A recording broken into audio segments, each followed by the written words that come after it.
الحمد لله وكفى والصلاة والسلام على من لا نبي بعد أما بعد.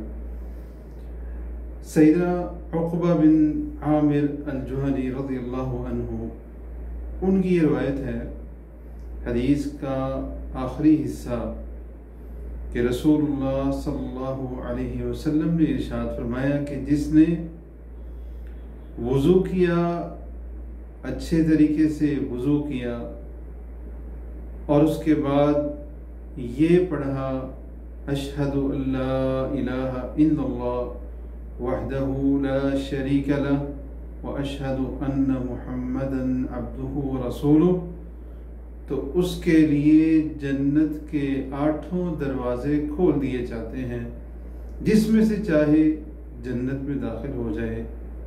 صرف وضو کے بعد یہ ذکر پڑھنے کا اتنا فائدہ ہے تو نماز کا اپنا کتنا فائدہ ہوگا۔ اللہ ہمیں عمل کی توفیق عطا فرمائے۔ وصلی اللہ علی النبی۔